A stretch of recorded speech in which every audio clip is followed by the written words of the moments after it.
സംഘടനാപരമായി ഇപ്പോൾ നമ്മുടെ മുമ്പിലുള്ള ഏറ്റവും പ്രധാനപ്പെട്ട ഉത്തരവാദിത്വം തദ്ദേശ സ്വയംഭരണ തെരഞ്ഞെടുപ്പുമായി ബന്ധപ്പെട്ട പ്രവർത്തനങ്ങളാണ്. തദ്ദേശ സ്വയംഭരണ തെരഞ്ഞെടുപ്പുമായി ബന്ധപ്പെട്ട് നമ്മുടെ വാർഡടിസ്ഥാനത്തിലുള്ള ശില്പശാലകൾ അടിയന്തരമായി നമ്മൾ ആരംഭിക്കാൻ പോവുകയാണ്. തദ്ദേശ സ്വയംഭരണ തെരഞ്ഞെടുപ്പുമായി ബന്ധപ്പെട്ട വോട്ടർ പട്ടിക അടുത്ത മാസം ആദ്യത്തോടുകൂടി, ജൂലൈ മാസം ആദ്യത്തോടുകൂടി പ്രസിദ്ധീകരിക്കപ്പെടുകയാണ് കരട് വോട്ടർ പട്ടിക. ആ വോട്ടർ പട്ടിക പഠിച്ച് പുതിയതായി വോട്ടർ പട്ടികയിൽ പേര് ചേർക്കാനുള്ള ആളുകളുടെ പേര് ചേർക്കൽ ഉൾപ്പെടെയുള്ള നടപടിക്രമങ്ങൾ നമുക്കറിയാവുന്നതുപോലെ തദ്ദേശ സ്വയംഭരണ തെരഞ്ഞെടുപ്പിന്റെ വോട്ടർ പട്ടിക സ്റ്റേറ്റ് ഇലക്ഷൻ കമ്മീഷൻ പ്രസിദ്ധീകരിക്കുന്നതാണ്. അപ്പോൾ 5 വർഷം മുമ്പ് വോട്ടവകാശം ഉണ്ടായിരുന്ന ആളുകളുടെയാണ് ബഹുഭൂരിപക്ഷം പേരുടെയും ഇപ്പോൾ ഈ വോട്ടർ പട്ടികയ്ക്കകത്തുള്ളത്. അപ്പോൾ പുതിയതായി വോട്ടർ പട്ടികയിൽ ആളുകളെ കൂട്ടിച്ചേർക്കൽ ഉൾപ്പെടെയുള്ള പ്രവർത്തനങ്ങൾ തദ്ദേശ സ്വയംഭരണ തെരഞ്ഞെടുപ്പിന്റെ പ്രാരംഭഘട്ട പ്രവർത്തനങ്ങൾക്ക് വരാൻ പോകുന്ന കുറച്ച് ദിവസങ്ങൾക്കുള്ളിൽ ആരംഭം കുറിക്കുകയാണ്. തുടർച്ചയായ പ്രക്ഷോഭങ്ങളും സമരങ്ങളും ഏറ്റെടുത്തു തന്നെയാണ് CPIM മുമ്പോട്ട് പോകുന്നത്, അതിന്റെ വർഗബഹുജന സംഘടനകളും മുമ്പോട്ട് പോകുന്നത്. അത്തരത്തിൽ ഏതെങ്കിലും രംഗത്ത് ശ്രദ്ധ കേന്ദ്രീകരിക്കേണ്ടതുണ്ടെങ്കിൽ, ഈ കുറവ് സംഭവിച്ചിട്ടുണ്ടെങ്കിൽ അതുകൂടി പരിഹരിച്ചുകൊണ്ട് ഏറ്റവും കൂടി കരുത്തോടുകൂടി സമരവും ഒപ്പം തന്നെ ഭരണവും എല്ലാം ഒരുമിച്ച് കൊണ്ടുപോവുക എന്ന ഒരു നയമാണ് സ്വീകരിക്കേണ്ടത്. ആ നയം സ്വീകരിച്ച് തന്നെ മുമ്പോട്ട് പോകും. കഴിഞ്ഞ നിയമസഭാ തെരഞ്ഞെടുപ്പും അതിനു മുമ്പ് നടന്ന തദ്ദേശ സ്വയംഭരണ തെരഞ്ഞെടുപ്പും കേരള കോൺഗ്രസ് എം മുന്നണിയിലേക്ക് വന്നതിന് ശേഷം തൊട്ടടുത്ത് നടന്ന 2 തെരഞ്ഞെടുപ്പുകളാണ്. സ്വാഭാവികമായി ഈ 2 പാർട്ടിക്കകത്ത് അല്ലെങ്കിൽ ഇടതുപക്ഷ ജനാധിപത്യ മുന്നണിക്കകത്തുള്ള വിവിധ ഘടകകക്ഷികളുടെ മറ്റ് പ്രവർത്തകരെ സംബന്ധിച്ച് അല്ലെങ്കിൽ അതിന്റെ അനുഭാവി വൃന്ദത്തെ സംബന്ധിച്ച്, പ്രവർത്തകരും നേതാക്കളും ആകെ ഇടതുമുന്നണി എന്ന വികാരം ഉൾക്കൊള്ളുമ്പോഴും അതിന്റെ അനുഭാവി വൃന്ദത്തെ സംബന്ധിച്ച് ഇന്നലെ വരെ സമരസപ്പെട്ട് പോയിരുന്ന രാഷ്ട്രീയ പ്രസ്ഥാനങ്ങളായിരുന്നില്ല. പുതിയതായി മുന്നണിയിലേക്ക് കടന്നു വന്നവരുമായി ഉണ്ടായ ചില അഭിപ്രായ വ്യത്യാസങ്ങൾ പ്രാദേശികമായി ഉൾപ്പെടെ നിലനിന്നിരുന്നു. ആ പ്രശ്നങ്ങളെല്ലാം ഇന്ന് പരിഹരിക്കപ്പെട്ടിട്ടുണ്ട് പൂർണ്ണമായി. പൊതുവെ ഇടതുപക്ഷ ജനാധിപത്യ മുന്നണിയുടെ പ്രവർത്തകർ തമ്മിൽ വിവിധ കക്ഷികളുടെ ഭാഗമായി നിൽക്കുമ്പോഴും നല്ല കരുത്തോടുകൂടി, നല്ല മാനസിക യോജിപ്പോടുകൂടി എത്തുന്ന ഒരു പൊതു സാഹചര്യം ഉണ്ടായിട്ടുണ്ട്. ഒരു കാര്യം ഉറപ്പാണ്, കഴിഞ്ഞ നിയമസഭാ തെരഞ്ഞെടുപ്പിൽ നമുക്ക് നഷ്ടപ്പെട്ട സീറ്റാണ് പാല. വരാൻ പോകുന്ന നിയമസഭാ തെരഞ്ഞെടുപ്പിൽ ഈ സീറ്റ് തിരിച്ചുപിടിക്കാൻ കഴിയും എന്ന് മാത്രമല്ല, തദ്ദേശ സ്വയംഭരണ തെരഞ്ഞെടുപ്പിൽ കേരളത്തിൽ ഇടതുപക്ഷ ജനാധിപത്യ മുന്നണിക്ക് ഏറ്റവും കൂടുതൽ സംഭാവന നൽകുന്ന പ്രദേശമായി, ഇടതുപക്ഷ ജനാധിപത്യ മുന്നണിയുടെ കരുത്ത് വിളിച്ചോതുന്ന പ്രദേശമായി ഈ പാല മാറും എന്ന കാര്യം ഉറപ്പാണ്. ഇടതുപക്ഷ ജനാധിപത്യ മുന്നണിക്ക് വോട്ട് ചെയ്തുകൊണ്ടിരിക്കുന്ന മുഴുവൻ ജനവിഭാഗത്തെയും ഇടതുപക്ഷ ജനാധിപത്യ മുന്നണിക്ക് പിന്നിൽ അണിനിരത്തുക എന്നതാണ് ഇപ്പോൾ ഏറ്റെടുത്തിരിക്കുന്ന ഉത്തരവാദിത്വം. ഏറ്റവും കൃത്യതയോടുകൂടി കഴിഞ്ഞ കുറച്ച് കാലങ്ങൾക്കിടയിൽ അത് ഞങ്ങൾ നിർവഹിച്ചുകൊണ്ടിരിക്കുകയാണ്.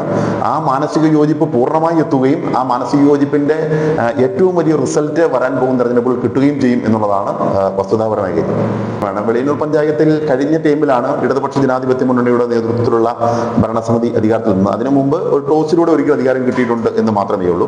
കഴിഞ്ഞ ടൈമിൽ ഞാൻ വൈസ് പ്രസിഡന്റായ ഭരണസമിതിയാണ് വരുന്നത്. അതിന് മുമ്പുള്ള തെരഞ്ഞെടുപ്പിൽ ഇടതുപക്ഷ ജനാധിപത്യ മുന്നണിക്ക് 1 മെമ്പറാണ് വെളിയന്നൂർ പഞ്ചായത്തിലുള്ളത്. ഇന്ന് UDF-ന് 1 മെമ്പറേ ഉള്ളൂ.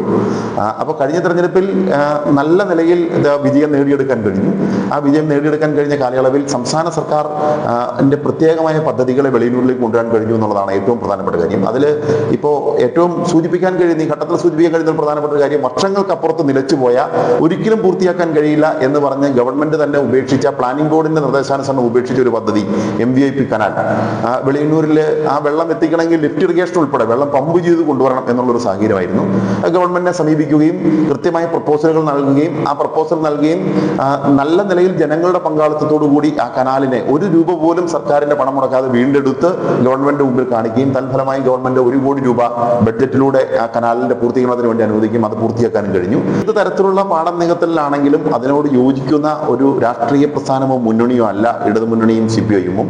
സ്വാഭാവികമായി കർഷക തൊഴിലാളി യൂണിയൻ ഉൾപ്പെടെ അതിനെതിരായ പ്രക്ഷോഭത്തിൽ സംസ്ഥാനത്താകെ വന്നിട്ടുള്ള ഒരു സ്ഥിതിയിലുള്ള സാഹചര്യമുണ്ട്. ആ കാര്യം പരിശോധിച്ച് അതിനകത്ത് നമ്മൾ പ്രക്ഷോഭത്തിലേക്ക് പോകേണ്ടതാണെങ്കിൽ പ്രക്ഷോഭത്തിലേക്ക് പോവുക തന്നെ ചെയ്യും. പക്ഷേ നമുക്കറിയാവുന്ന പോലെ തന്നെ ഒരു തരത്തിലും കൃഷിയോഗ്യമല്ല, എന്നാൽ വ്യാവസായിക ആവശ്യത്തിന് ഏതെങ്കിലും തരത്തിൽ അനിവാര്യമായി വരേണ്ട സാഹചര്യത്തിൽ നികത്തുന്നതിന് പൊതുവെ നമ്മൾ എതിരല്ല. പക്ഷേ കൃഷി ചെയ്യാനുള്ള എന്തെങ്കിലും സാധ്യത ഉണ്ടെങ്കിൽ അതെല്ലാം കൃഷി ചെയ്യാൻ കഴിയണം എന്നുള്ളത് തന്നെയാണ് നിലപാട്. സൂചിപ്പിച്ചത് ഇടതുപക്ഷ ജനാധിപത്യ മുന്നണിക്ക് പാലാ നഗരസഭയിൽ കഴിഞ്ഞ തവണയാണ് ആദ്യമായി ഒരു ഭരണത്തിലേക്ക് എത്താൻ കഴിയുന്നത്. CPIM-ന്റെ ആദ്യത്തെ ചെയർപേഴ്സണാണ് ഇവിടെ ഇരുന്നത്. അപ്പൊ ആ സാഹചര്യത്തെ സൃഷ്ടിക്കപ്പെട്ടത് ഇന്ന് കാണുന്നത് പോലെയുള്ള മുന്നണി സംവിധാനം രൂപീകൃതമായതുകൊണ്ട് മാത്രമാണ്.